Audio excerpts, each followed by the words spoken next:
welcome everyone.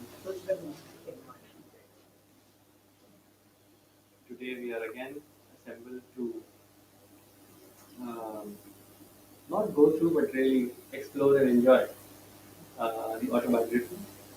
It's a book all of us love, and today we are going to explore chapter 10. Uh, Chapter 10 is essentially it, the we start exploring the guru disciple relationship truly from chapter 10. The name of the chapter is I Meet My Master Sri Yukteswar. This is a chapter where uh, Yoganandaji's Mukunda, then his agony reaches a peak, and then he meets his master. So before we start, let's start connecting with both the gurus, our guru and param guru, with this chant. Yogananda Om, Shri Yukteswar Om.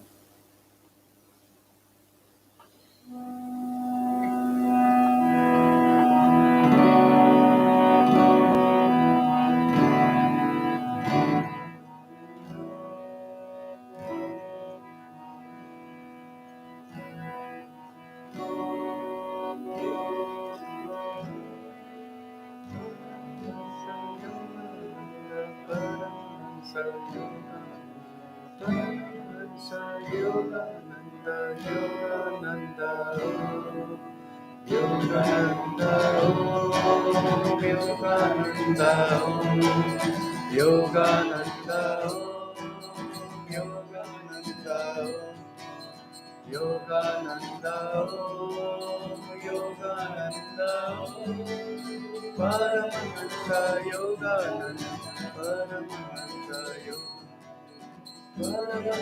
Yogananda, Yogananda, Yogananda, Yogananda, Yogananda, Yogananda, Yogananda, Yogananda, Paramahansa Yogananda, Paramahansa Yogananda, Paramahansa Yogananda, Yogananda, Yogananda, Yogananda, Yogananda, Yogananda, Yogananda, Yogananda, Paramahansa Yogananda, Paramahansa Yogananda,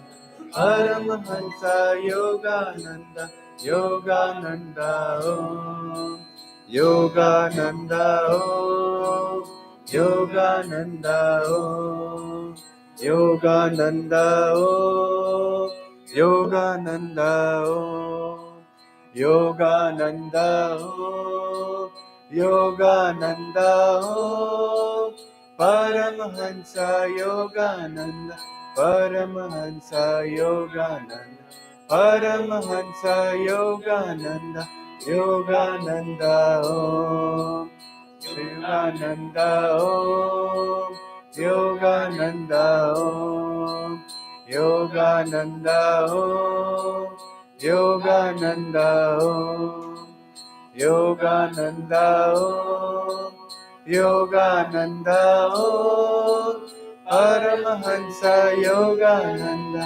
Paramahansa Yogananda, Paramahansa Yogananda, Yogananda, Shri Yukteswar Om, Shri Yukteswar Om, Shri Yukteswar Om, Shri Yukteswar Om, Shri Yukteswar Om, Shri Yukteswar Om, Swami Shri Yukteswar Giri, Swami Shri Yukteswar Giri, Swami Shri Yukteswar Giri, Shri Yukteswar Om, Shri Yukteswar Om, Shri Yukteswar Om, Shri Yukteswar Om, Shri Yukteswar Om, Shri Yukteswar Om, Shri Yukteswar Om,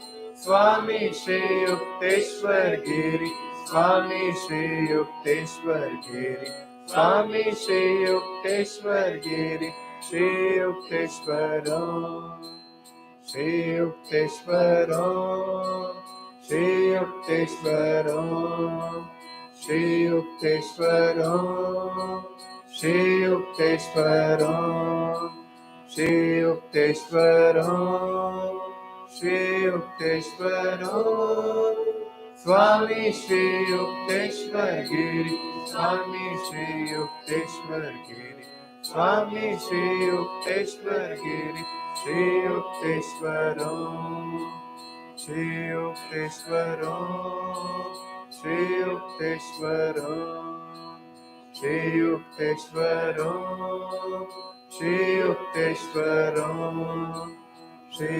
Yukteswaram, Shri Yukteswaram, Swami Shri Yukteswar Giri, Swami Shri Yukteswar Giri, Swami Shri Yukteswar Giri, Shri Yukteswaram, Shri Ananda Om, Yogananda Om, Yogananda Om, Yogananda Om, Yogananda Om, Yogananda Om, Paramhansa Yogananda, Paramhansa Yogananda, Paramhansa Yogananda, Yogananda Om, Paramhansa Yogananda, Paramhansa Yogananda, Paramhansa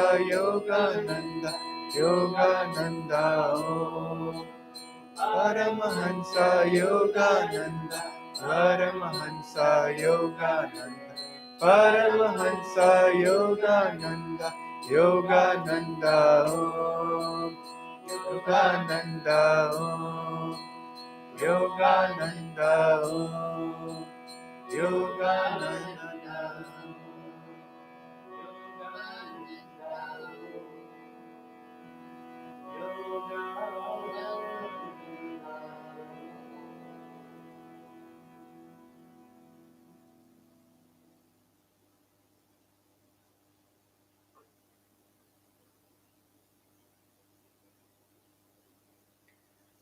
Let's continue to feel the presence of both Yogananda ji and Yukteswar ji.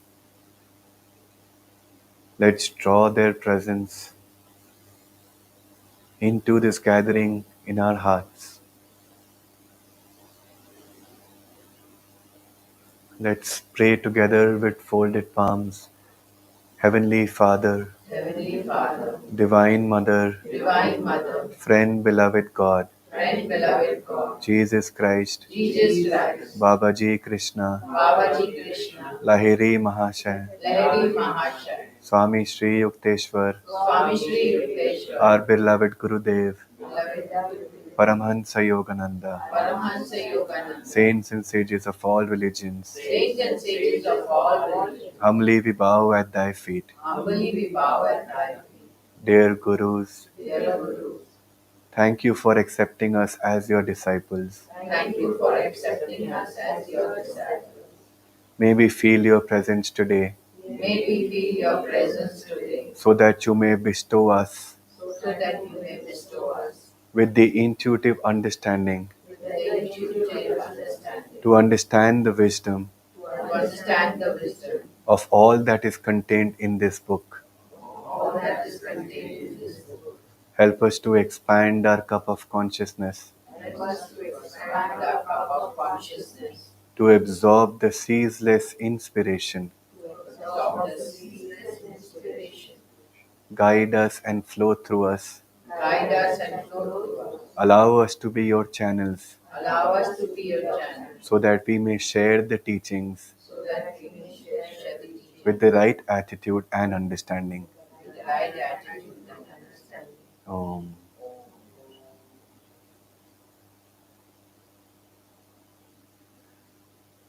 Let's meditate for a few minutes. Let's relax the body first completely with the double inhalation and exhalation, tensing and relaxing the body. Let's do this a few times.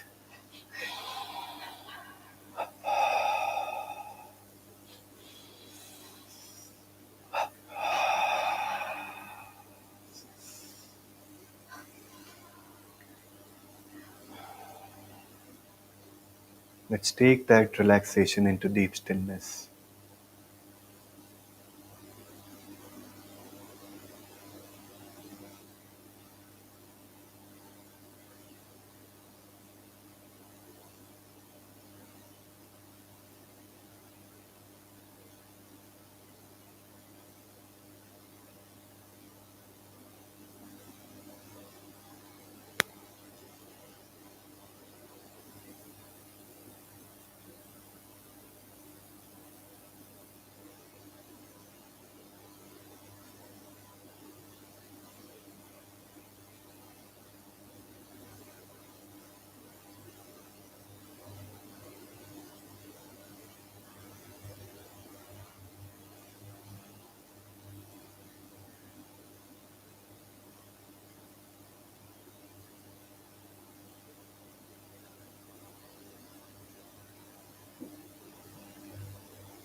Om Shanti Shanti.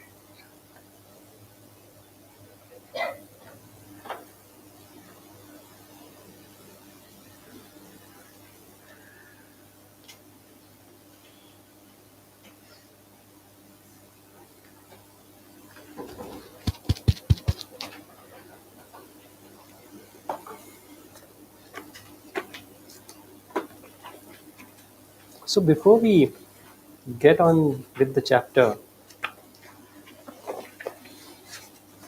which as I said is titled I Meet My Master, Shri Yukteswar. Now what has happened so far?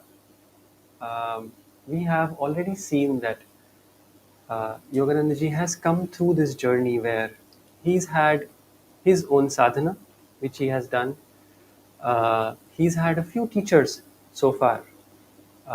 The first was his mother, then his father. From his mother, he learnt about love. From his father, he got initiated into Kriya Yoga.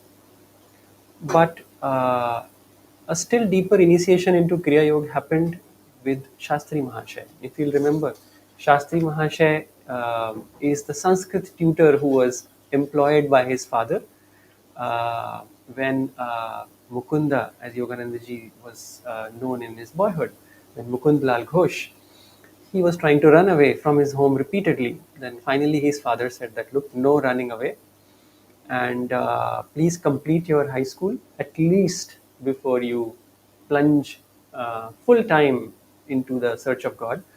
And so Mukunda promised that, okay, father, I will not run away.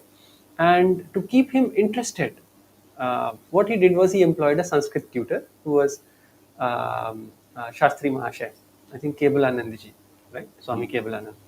And Shastri Mahasaya, instead of teaching Sanskrit, which he did a little bit, but most of the time they talked about spiritual masters and Lahiri Mahasaya in particular. And he also initiated Yoganandaji into Kriya Yoga. And then we came to a chapter where he, after meeting a lot of saints, he also met Master Mahasaya, uh, who was an exalted disciple of Sri Ramakrishna Paramhans. Uh, Through him, he really learned how to love Divine Mother.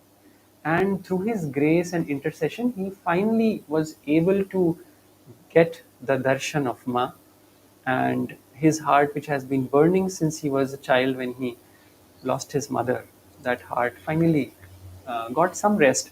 But our if we can use that word, our guru was a little greedy. Now that he had got the physical, darshan of mother, now he wanted to experience mother as deeply as he could in the omnipresent form. And with that, we have these stories where he kind of stopped going to temples so much. He was doing more sadhana inwardly. And here, in this chapter, uh, we'll find that he is deeply into sadhana with his friends. And he starts by saying, faith in God can produce any miracle except one: passing an examination without study. Okay. Now, these are not his words. He is reading this in a book. Distastefully, I closed the book I had picked up in an idle moment. So first, I felt very good that he also had idle moments. Maybe he had moments. We have most of our day which is idle, and we're trying to fill it. But yeah, there is some similarity. So it just uh, makes me feel comfortable. And then he says the writer's exception, that God's miracle cannot help you in passing the exam. Writer's exception shows his complete lack of faith. I thought, poor chap, he has great respect for the midnight oil. My promise to father had been that I would complete my high school studies. Very honestly, he says, I cannot pretend to diligence. Okay. The passing months found me less frequently in the classroom than in secluded spots along the Calcutta bathing ghats. The adjoining crematory grounds, especially gruesome at night, are considered highly attractive by the yogi. Now, he has given that promise to his father. Nothing he's doing about it. And he's not alone in these grounds. Actually, he's there with his friends. Some of his friends from that time have said that they practiced severe austerities. They would spend the whole night there meditating. They would sleep on the grounds. They would practice. Among all the austerities, I don't think they fasted, because we'll see later on that he was unaccustomed to fasting. But they did these severe austerities, and but that doesn't mean that time stops. So the week for final exam at the Hindu high school was fast approaching now. This interrogatory period, like the sepulchral haunts, inspires a well-known terror. Now, whoever has given board exams, or we know people who have recently given some CA exams, they must have felt some terror before the exam comes. Now, he also is, but he's saying, my mind was nevertheless at peace. Now, he is thoroughly ill-prepared. Okay? Ill-prepared is also would be better preparation, but he's just, he's like, I was exhuming a knowledge not found in lecture halls. And but he was very confident that no, God will help me with this trouble. I just wanted to say something here is now imagine a few days or moments before his exam, he is actually spending time at the crematoriums. And I'm sure, while from an outward perspective, it may seem very gruesome, but I'm sure any one of us, when we first had to go to the crematorium, when a near one may have departed, I remember first time going there as a boy, and my first reaction was, what has this person's whole life come to? You know, the futility of life itself, everything that we are doing, all those thoughts start coming to your mind, right? I mean, we are growing up, we are working so hard, we are getting married, trying to provide for a family, all very good things, but then all of that comes to this. And if you think about the such a place, why is it suitable for someone like Yogananda ji for meditation, is because that same place can transform that feeling of the futility of life into a deeper meaning for the search of God. If this is not what life is all about, if all the flesh and bones ultimately burn down to ashes, what is really left? And then that feeling can really propel many people to just really understand what is it that I can do to find meaning and purpose in this life. And then meditating in that setting can really draw very inspirational answers to you. So only yogis can perhaps understand this. Most of the people would think that probably they are all crazy spending their nights at the crematorium. And it also brings to mind the line from Gita that while the worldly people, they sleep in the night, for the night is day for the yogis, and he was really proving that point here. But then he says the devotee's irrationality springs from 1,000 inexplicable demonstrations of God's instancy in trouble. We've seen so far in his life from the book that God, especially in the form of Divine Mother, has helped him so far in so many little and big ways. That faith, which faith is belief which has been tested, and through your own personal experience, then it becomes faith. And he has that very comfortable faith by now. He doesn't have to really exert himself, and then he meets a classmate who catches him near his house. His name was Nantu, and he says that, "Where have you been, my friend?" And Yogananji explains his position to him, and he says, "Okay." He was a brilliant boy, and he says, "Okay, I will help you." And with the help of Nantu, he finally, he went to his house. He was so happy. "Thank you, God, for helping me." He went to his house, gave all the lessons, learnt everything, all the key questions, just like a last minute question bank preparation. But what he forgot to uh, learn from him was Sanskrit. Now he has already had Shastri Mahashay for a Sanskrit teacher, okay? But he has not learned any Sanskrit, which is now apparent, because he is saying, "Fervently I reminded God of the oversight." कि भैया संस्कृत पढ़ाना भूल गया नंटू. Now what do I do? So I set out on a short walk in the next morning, assimilating my new knowledge to the rhythm of swinging footsteps. Now his brothers say that Mukunda was very brilliant, and he had great willpower.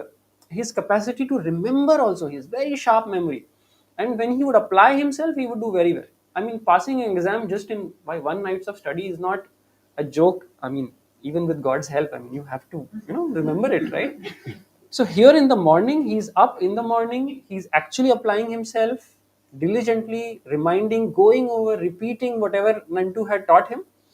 And there, in a corner lot, my eye fell on a few loose printed sheets. A triumphant pounce proved them to be Sanskrit verse. Now, if I am going around in the morning and there are a few loose sheets, why will I pounce on them? And you take a shortcut, which I'm presuming is a different route on Different that route, day. but somehow he was led to those sheets. And then it was Sanskrit. I sought out a Pandit for aid in my stumbling interpretation. And the Pandit explained what those verses were. And he said, "These exceptional stanzas cannot possibly be of aid to your Sanskrit test," the Pandit said. But because now he was familiar with these, he was able to pass the Sanskrit exam, and I think barely he passed all the other exams. We'll see later on the book that he passes all his exams barely, except the one exam which ultimately matters, which he passes with flying colors. Um, The depth of Master's faith is what actually drew Nantu to come and help him. And throughout Master's life, Yoganandaji's life, even much later, stories which he shared that even when he was trying to buy the Mount Washington estates, he had absolutely no money, and he kept saying that Divine Mother is going to provide for this Divine Mother, because he had seen that hotel in his dreams, and he knew that that would be the future of his headquarters of the work in America. So miraculously at the last minute, some devotee calls him and gives him that exact amount of money which was needed to buy that property. Even Swami Kriyanandaji ji, like Abhijit explained, he said that faith is not about belief. You have to develop faith by constant experiment and develop that experience, which will then help you to develop that faith. And Swami Kriyananda himself has shared several stories about that. One such story which he had shared is he would often go to a place called Carmen or something like that in California. I don't remember the exact name. He would go there for a vacation, and then one fine summer he went there, and he didn't realize that it was peak season and all the hotels were sold out. And the only hotel which was available was very expensive and he could not afford that. And he said, Divine Mother, I've come here to spend this time with you, and I want to enjoy this time with you. Therefore, if you want me to enjoy this time, you will make provisions for me to stay here. He goes into the hotel. Whatever little money he had, he could only spend for a few days, but he could not, he didn't have any other money to spend on anything else. So he enters the hotel and he talks to the person at the reception, and he starts to take out the money, whatever he had. And he said, you take the money right now because I don't have any other money after this.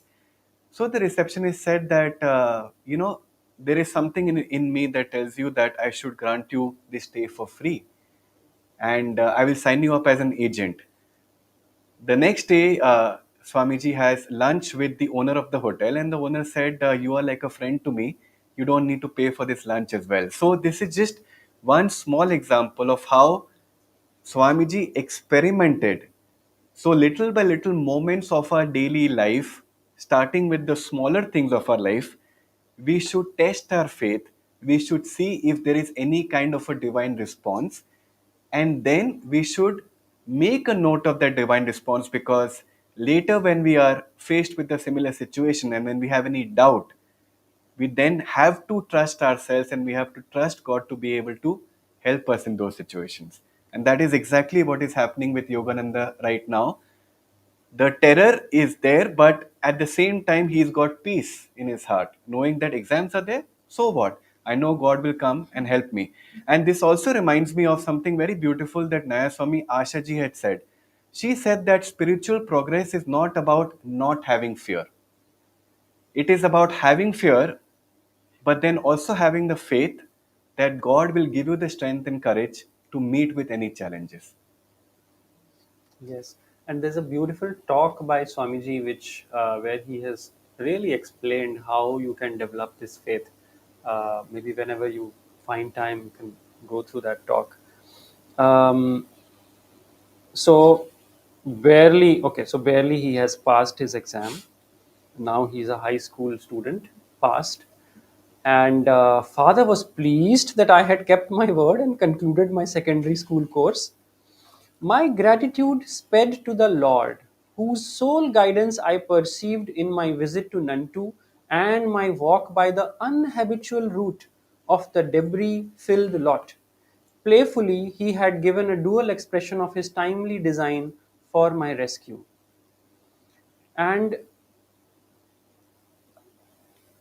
now we come to a point where he has done what he had promised to his father. Okay. Now he's free. But just as the chant goes, I have made the pole star of my life, Master had that pole star always very clear in front of him. What is his goal? His goal was God realization. And he was true to that goal. It was not like, okay, I've made a goal and now I'm just whiling my time away. He was really working for it.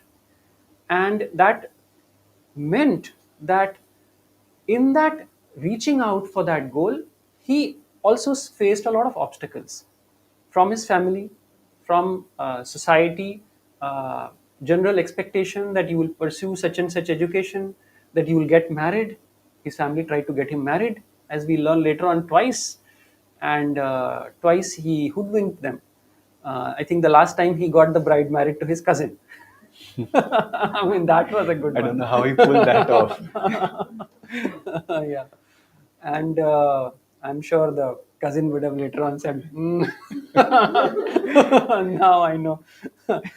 So, um, so here also, and this is something which is not given here, but he is enrolled into an agriculture school in Bihar. Okay. Now imagine Mukunda going to an agriculture school studying agriculture. Now, had he continued there, he may have become a famous agriculture scientist, and we may have known him differently. We may not have been here. But he left there very quickly. Why did he leave? Because he didn't find like minded spiritual classmates and disciples who could really help him. So he was always very mindful of that environment. Environment is stronger than willpower. So he came into an environment which was dragging him down. Immediately he left that college, he was back home. I'm sure his father would have already paid the fees, at least for a year. Okay. Now, when he was back home, his father was not the one to give up. His father was also strong willed. He enrolled him into a medical college this time. That college is now called Vidyasagar College.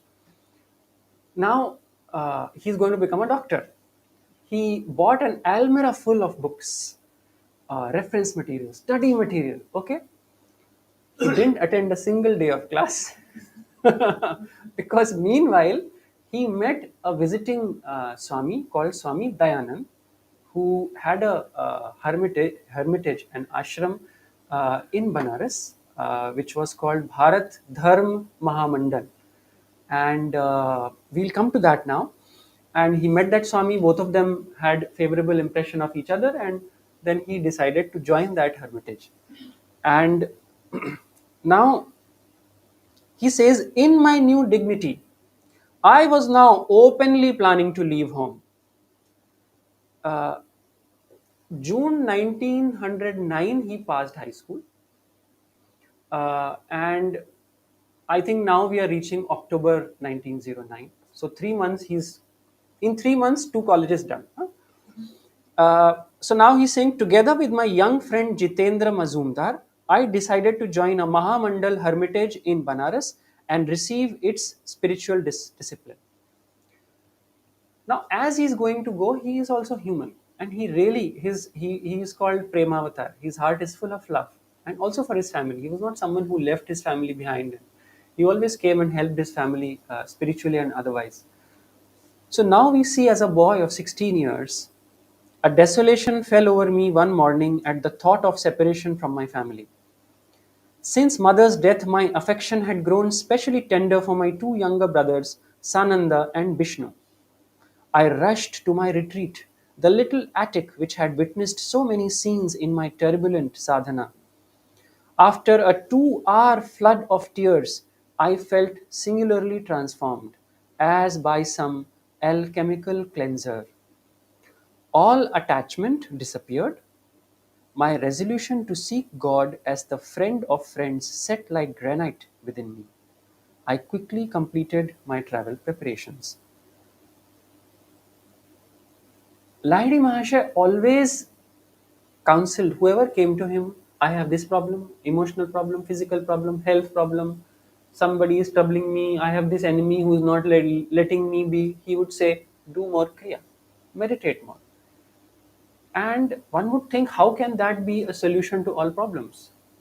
But the thing is that it works on the inner magnetism, and it is something which really, because that is when we are truly sitting with ourselves, and especially if we are meditating with that higher consciousness present, then that consciousness transforms. And we've seen that in Mukunda's life, whatever problem he's faced, he has first sat down and meditated. and meditated long. We meditate for 5 minutes and we are like, maybe that was enough. He's meditated for 2 hours, pouring out his agony, his trouble to God. And in turn, he was finally cleansed of that emotion. Uh, the feeling of love for family itself was not wrong. But as if they say that when a higher dharma comes, it takes precedence over all lower dharma. The highest dharma which he was following was the pole star of God realization. So at this point of time, just like Buddha had to leave the house, but not because he was abandoning the family, but because he was going to get that final Amrit, which he came back and then fed all his family. So is Yogananda leaving.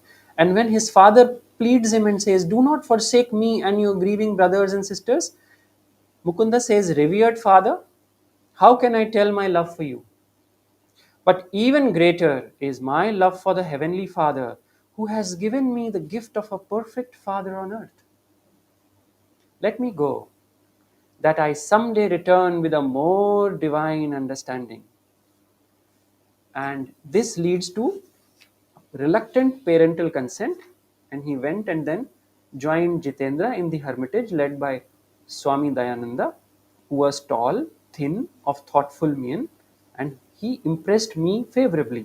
His face had a Buddha like composure. And this ashram also had an attic. I was pleased that my new home possessed an attic where I managed to spend the dawn and morning hours. Now, this ashram was more like a karma yoga ashram. They were not so devotional, not, I don't, from what we read here, I don't think they were into meditation at all. So, they would like to do work in the office, maybe some social work, but they were utterly not so passionately for God realization.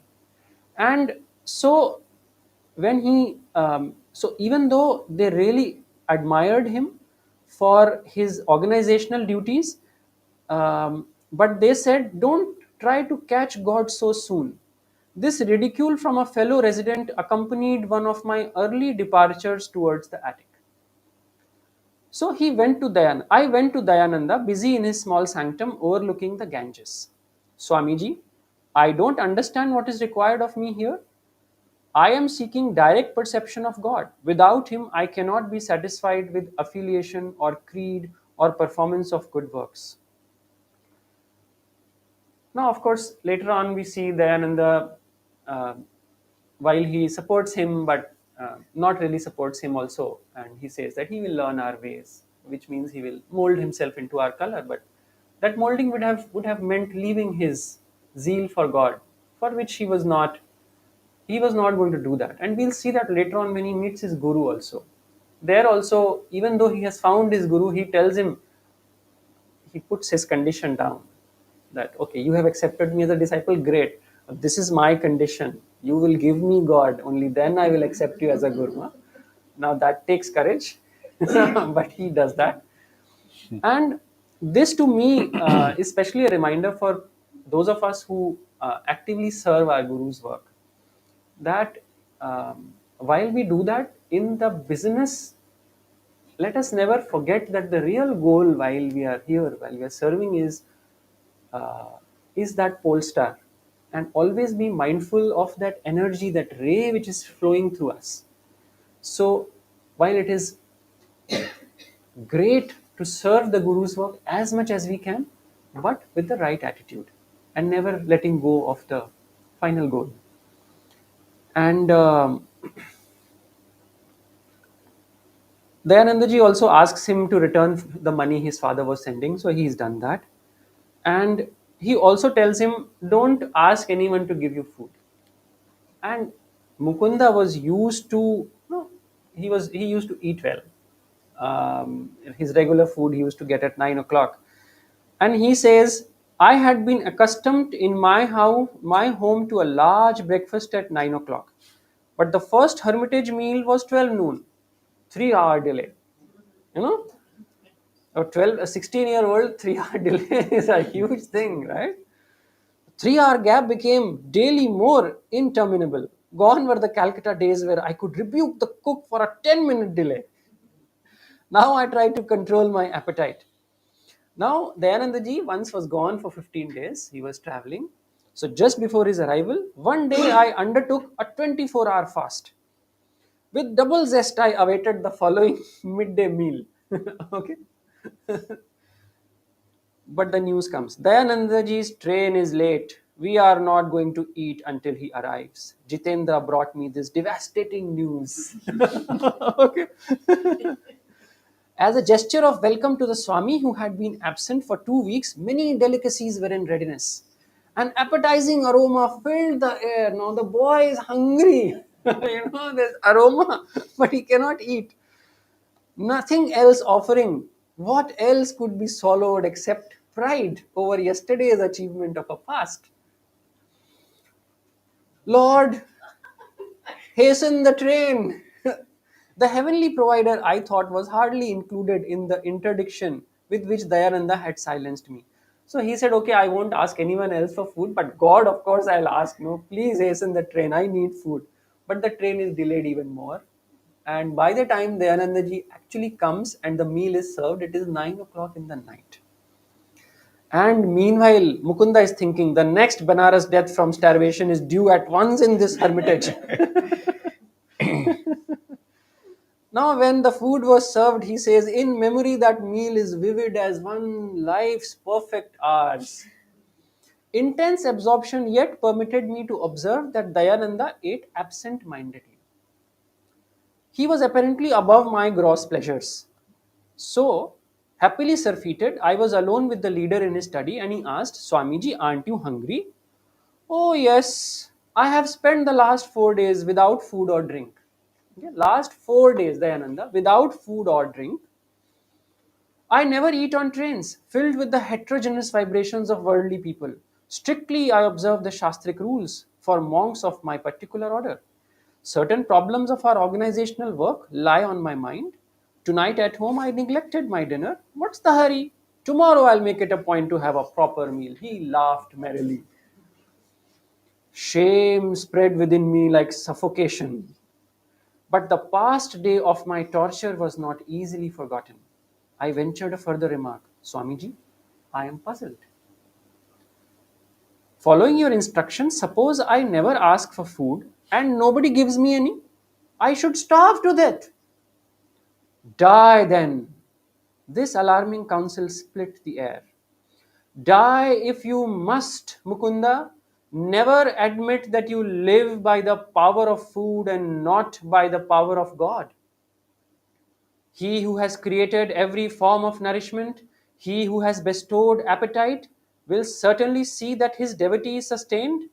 Do not imagine that rice maintains you or that money or men support you. Could they aid if the Lord withdraws your life breath? They are his indirect instruments merely. Is it by any skill of yours that food digests in your stomach?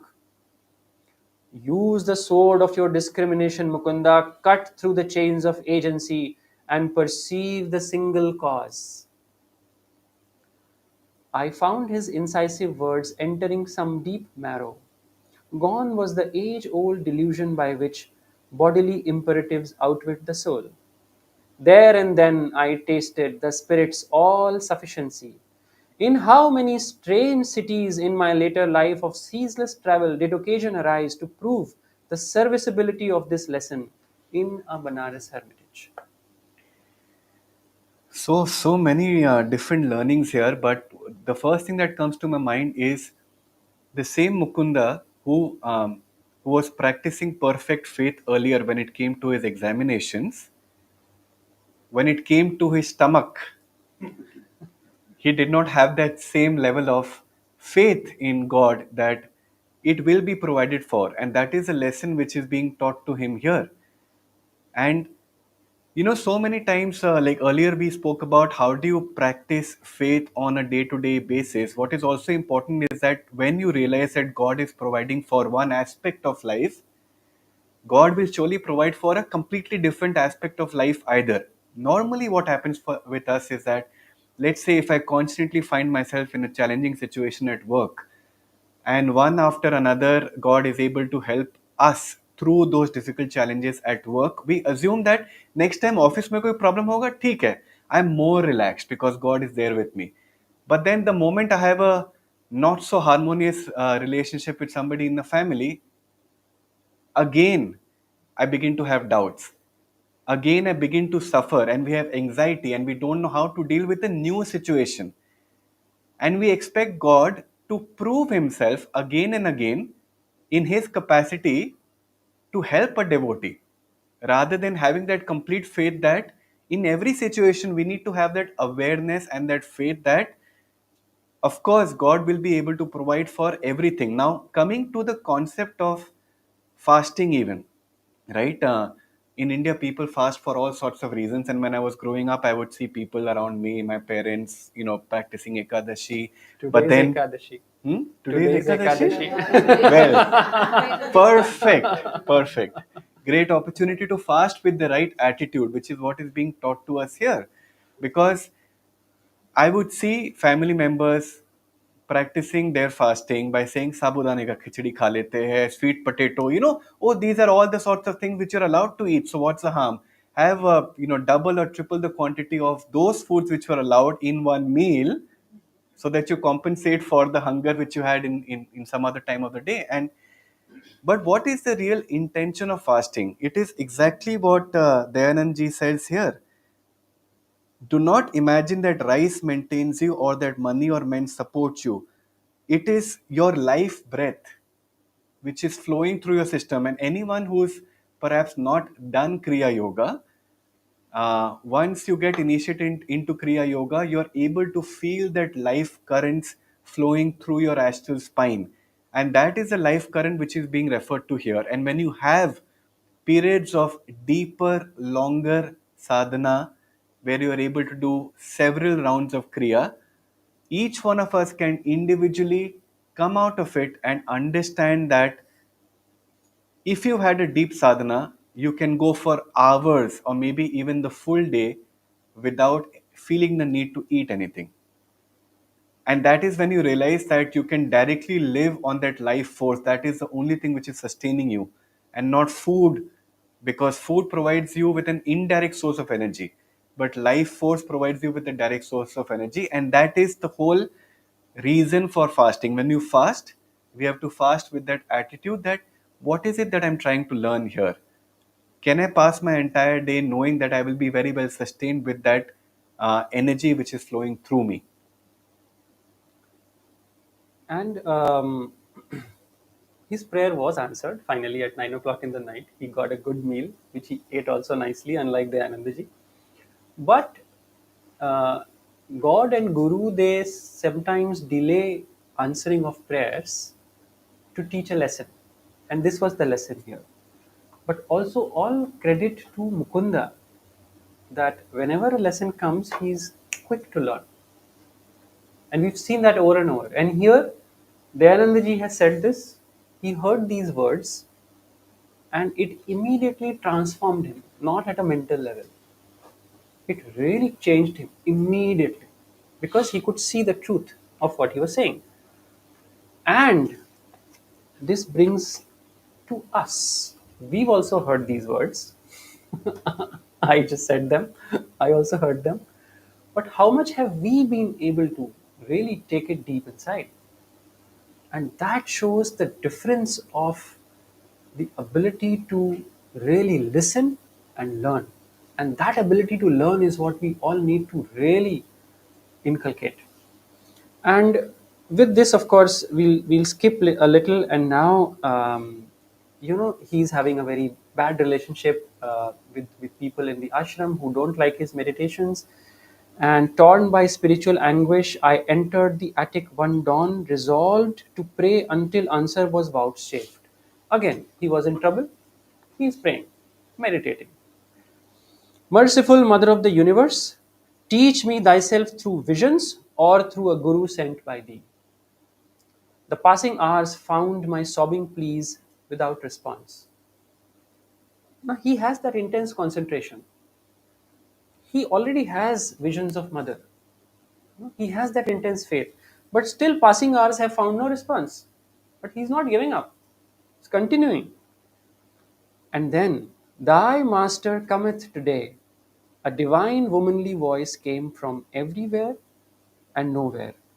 Suddenly I felt lifted as though bodily to a sphere uncircumscribed. This supernal experience was pierced by a shout from a definite locale.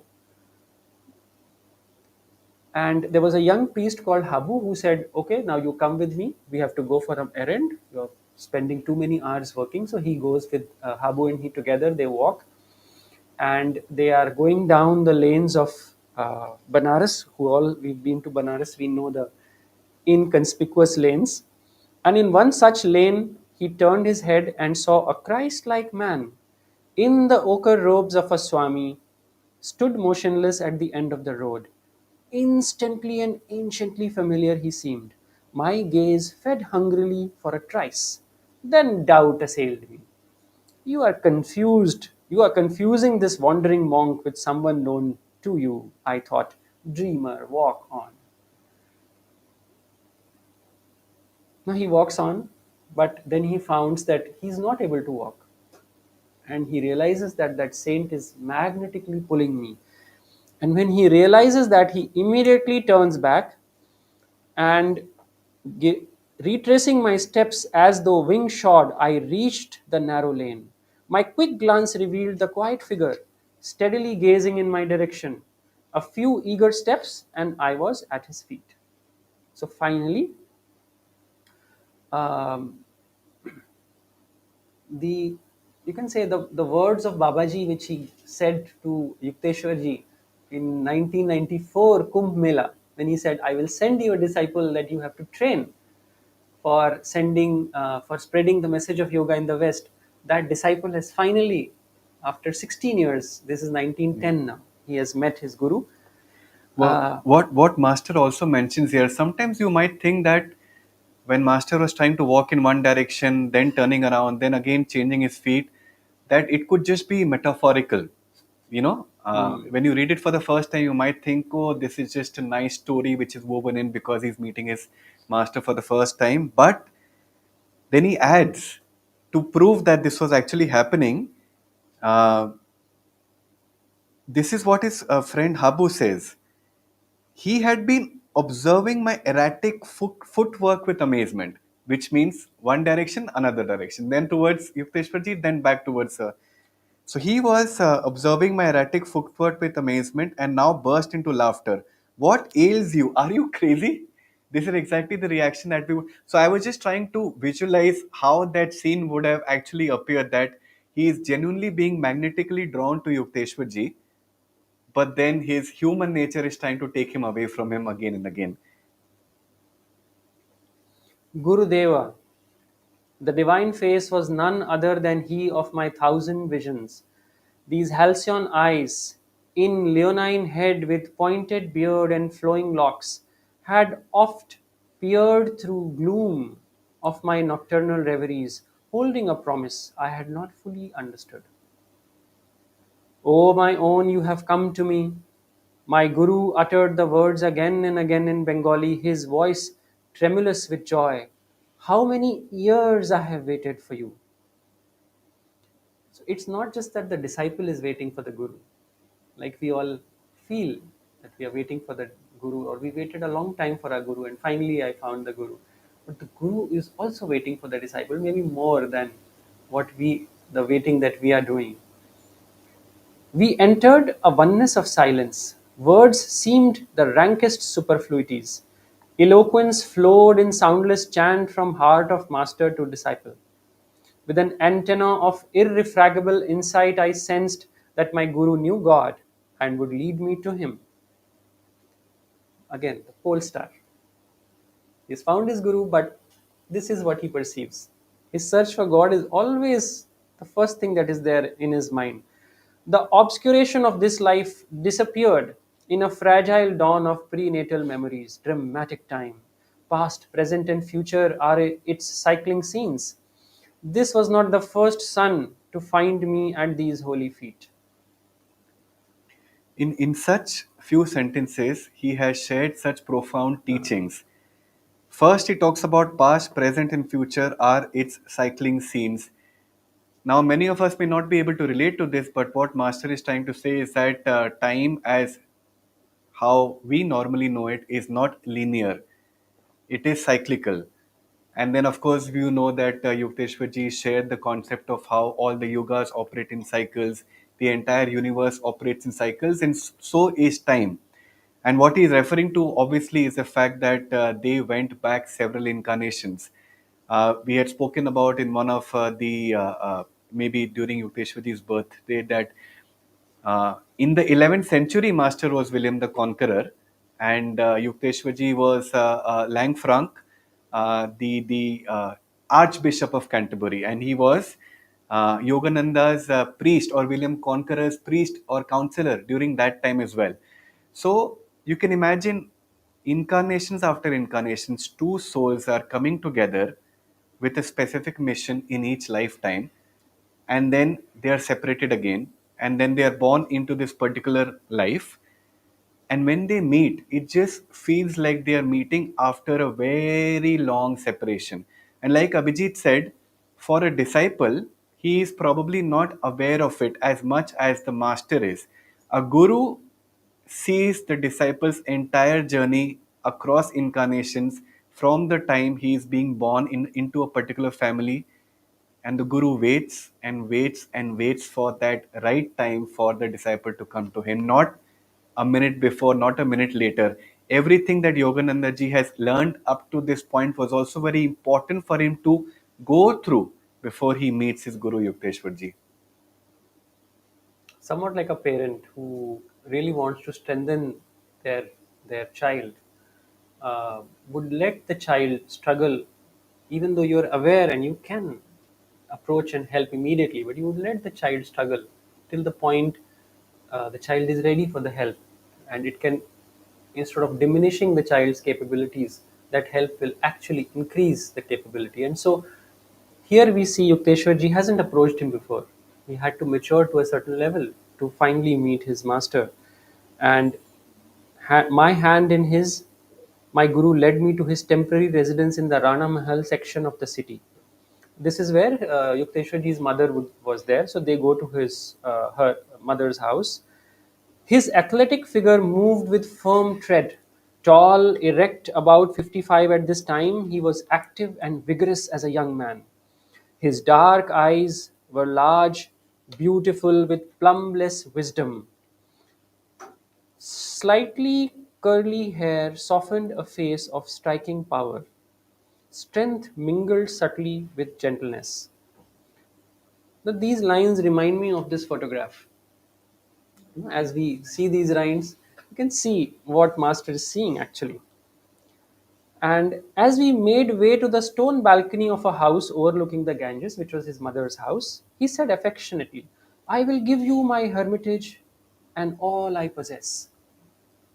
"Sir, I come for wisdom and God contact. Those are your treasure troves I am after." Laser focus. Okay. The swift Indian twilight had dropped in half curtain before my master spoke again. His eyes held unfathomable tenderness. "I give you my unconditional love." Precious words. A quarter century elapsed before I had another auricular proof of his love. His lips were strange to ardor. Silence became his oceanic heart. "Will you give me the same unconditional love?" He gazed at me with childlike trust.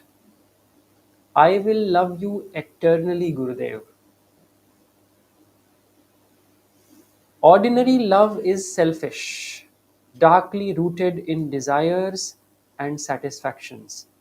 Divine love is without condition, without boundary, and without change.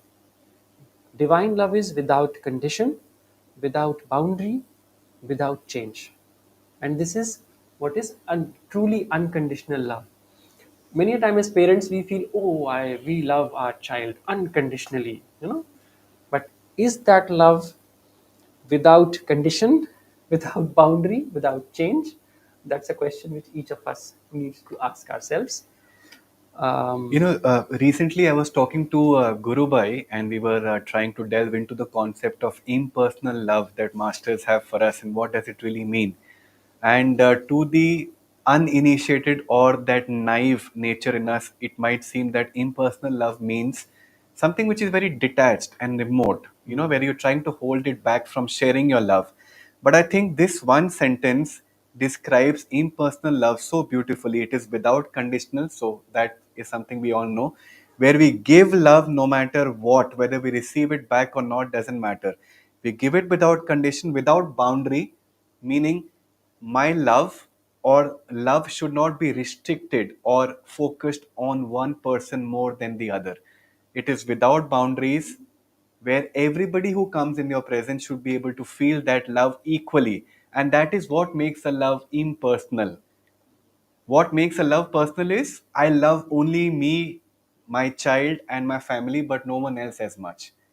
And then, of course, without change, consistent, no matter what circumstances you're going through in life, no matter how the other person responds, your love for that person is absolutely the same at any given point of time.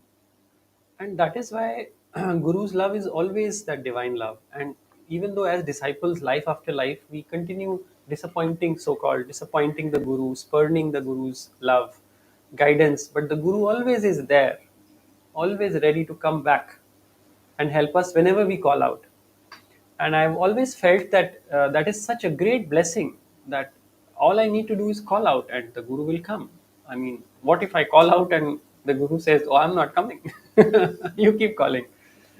But that doesn't happen with God, and that's one of the greatest blessing which is there on a soul's journey. And he further explains the flux of the human heart is gone forever at the transfixing touch of pure love. Now, this part is very interesting because he adds humbly, if you ever find me falling from a state of God realization, please promise to put my head on your lap, Mukunda, and help to bring me back to the cosmic beloved we both worship. Now, this is the Guru telling the disciple that if you ever find me falling from that state of God realization, bring me back. And I think this is what truly means how once the disciple also has become God realized, it's more a divine friendship which is there between the Guru and the disciple. And there is no that from the I am the Guru and I am on a certain pedestal. There is no such ego which is there. And this humility is, I just find it um, to aspire for, I guess. What else to say? So, I had one question. All of us have read this book, right? We've read this book, we've read this chapter so many times. What is the first quality that comes to your mind when we think of Yukteswar ji? Normally, what is that one quality that comes to your mind? Strict, discipline, right? But you see how Yukteswar ji is introduced in this chapter, which we've all read. All the paragraphs that we've gone through right now is talking about that eternal bond of friendship and love between Yukteswar ji and Yogananda. Even before the teachings have started, he is only talking about love and how love has that power to transform someone spiritually and to find God. And it is love with which the flux of the human heart is gone forever. And in the very first meeting, he is displaying so much humility. But we very often forget this as devotees, this aspect of Yukteswarji. Now, think about a lot of people and Guru Bhais and uh, our Acharyas or Naya Swamis and all the people who we have in Ananda. It's such a blessing to be with them. But sometimes we can just be caught up with the outward personalities of those people. But deep in our heart, deep in their heart, all that they really have for each one of us is that love, that eternal bond, which we must try to commune with internally at an inward level. It's a soul connection that we need to try and see behind all the relationship that we have. And Here he's just talking soul to soul. But the characteristic that he had taken on in this life was of a stern disciplinarian, and which now later on he assumes until the end of his life, even when Yogananda Ji has gone to US and comes back to India in 35, even then he gets a little bit of scolding here and there, correction. But later on, when Yukteswar Ji leaves his body and comes back as a reincarnated soul or master in Mumbai, there he says, I will never scold you now. And that this love you can again feel has come back. The original beauty of that love and the heart and openness comes back once that incarnation is gone. But meanwhile, um, he he talks about his life as if he knew all his life, and so Yogananda felt he didn't doesn't need to explain his life or anything to him. But now he says, Yukteswar Ji says, you should go back to Calcutta. Why exclude relatives from your love for humanity? And his suggestion dismayed me. My family was predicting my return. When he had left, his family had said, his brother especially had said that, boss, you're going and you'll not be able to manage in the world. You're impractical. His brother had said, let the young bird fly in the metaphysical skies. His wings will tire in the heavy atmosphere. We shall yet see him stoop towards home, fold his pinions, and humbly rest in the family nest. And he says, I was determined not to do any swooping in the direction of Calcutta. And now, suddenly, with all this love and recollection and all lifetimes they've been together, and he's found his guru after so much search, he says, sir, I am not returning home, but I will follow you anywhere. Please give me your address and your name. Swami Shri Yukteswar Giri, my chief hermitage is in Serampore on Rai Ghat Lane. Now, this is, I think, some 15, 16 miles from Yogananda's home. I am visiting my mother here for only a few days. I wondered at God's intricate play with his devotees. Serampore is but 12 miles from Calcutta. Yet in those regions I never caught a glimpse of my Guru. I had to travel for our meeting to the ancient city of Kashi, hallowed by the memories of Lahiri Mahashay. Here too, the feet of Buddha, Shankaracharya, and other yogi Christs had blessed the soil. And uh, the ashram also where they were staying, the hermitage, the Mahamandal hermitage also was, I think, in the same locality where Lahiri Mahashay's house was. And it's just that aura of the masters is there, and that meeting had to happen at that holy place. Not to say Kolkata is not holy, but yeah, there is a special grace in Kashi, which he talks about here. And now, for the first time, Sri Yukteswar's voice was stirred. You will come to me in 4 weeks. Now, I have told my eternal affection and have shown my happiness at finding you. That is why you disregard my request. The next time we meet, you will have to reawaken my interest. I won't accept you as a disciple easily. There must be complete surrender by obedience to my strict training. Yukteswar Ji is back in character now. Okay? But for the first time in this book, so for anyone who is reading this for the first time, he's just coming into his character, which with which we associate him. And see, something very interesting is happening here. When they were relating to each other at a soul level, trying to bask in the glory of that unconditional love that they share for each other, Yukteswar ji had a certain nature. But the moment the Guru felt that Yogananda ji is now going off tune, he is going off his center, and perhaps he's a bit more concerned about what his elder brother will think of him. It's a question of Yogananda ji's self respect. And even being in that moment, suddenly you're off center and you start thinking about what other people will think of me. You're completely off tune. And the moment you're completely off tune, you separate yourself from your guru. And what happens when you separate yourself from the guru? The guru will say, you will have to reawaken my interest. Because I was connecting with you at a soul level, and this is what it now comes to. And it is actually that soul love that makes the Guru discipline the disciple, because otherwise the guru doesn't need to bother. Yeah. It is only out of that love that whatever discipline comes to us comes. And And as a parent, like as a child, when you're growing up, you don't have the slightest of idea what are going to be the consequences of all the actions that you take, because you're still learning and you're gathering your footsteps, you're going through life. You want to learn from your own experience, but as a parent, you know that the moment my child is going to do something like this, there are going to be adverse consequences, and you want to then be strict with your child, only to make sure that if this is the divine mission that my child has, and Yogananda ji had a great divine mission in that lifetime, if this is the divine mission that a person has, then only out of the love for that person would you be strict, and you give very specific instructions, so that you come back in line and you come back in tune again. you will return in 30 days to Calcutta. Never. Bowing reverently at his feet, I departed without lightening the controversial tension. As I made my way into the midnight darkness, I wondered why the miraculous meeting had ended on an inharmonious note. The dual scales of Maya that balance every joy with a grief, my young heart was not yet malleable to the transforming fingers of my Guru. So there was some blockage there.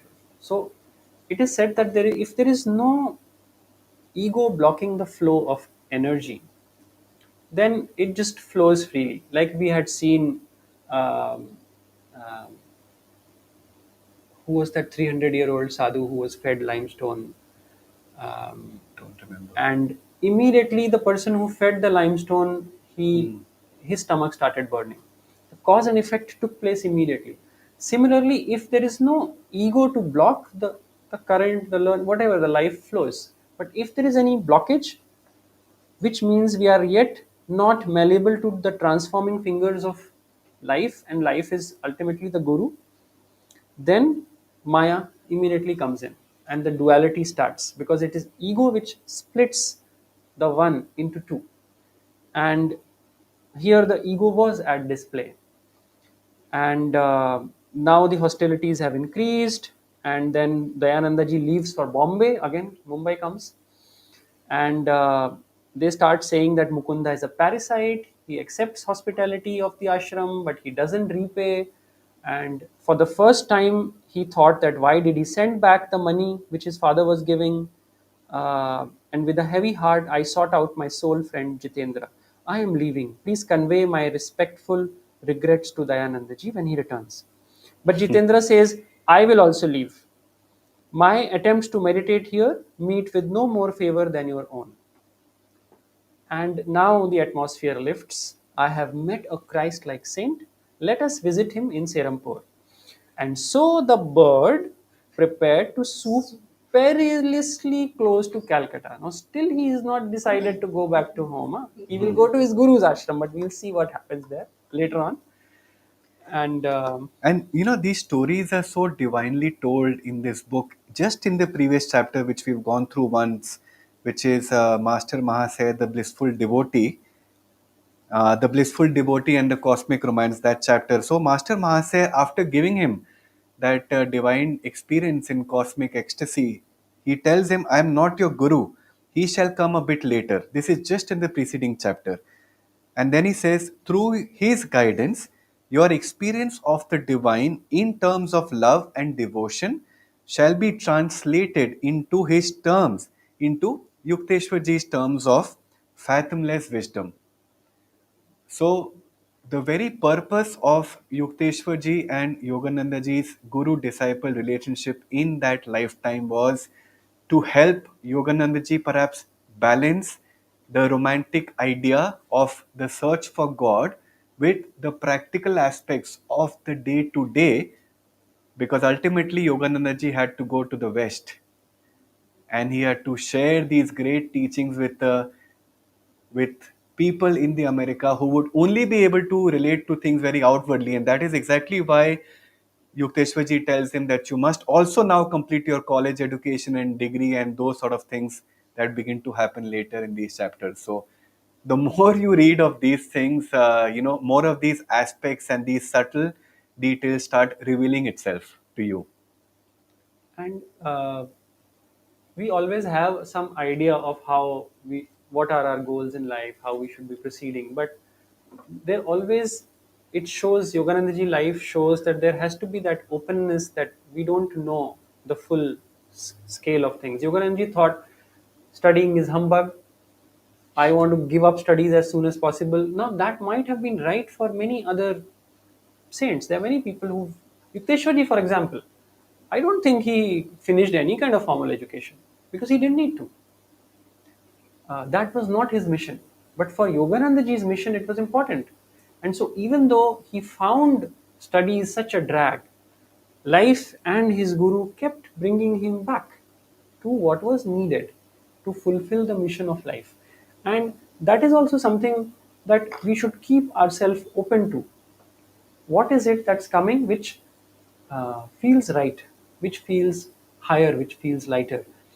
And in pursuit of all of that, of course, the one thing that we can take away from this chapter is that laser focus on what is the goal in life, that pole star.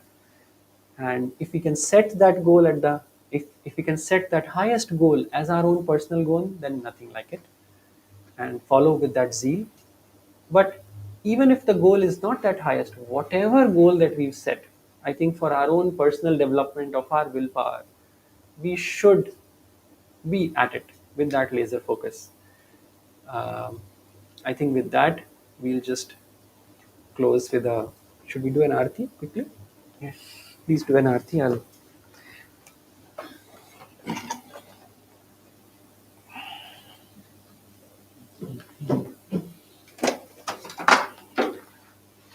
Let's all stand up.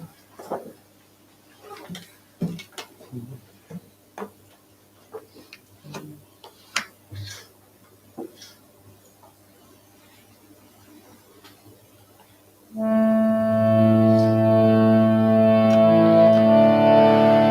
will sing thy name, I will drink thy name, and get all drunk over thy name. I will sing thy name, I will drink thy name, and get all drunk over thy name. Om Guru, Om Guru, Om Guru, Om Guru, Om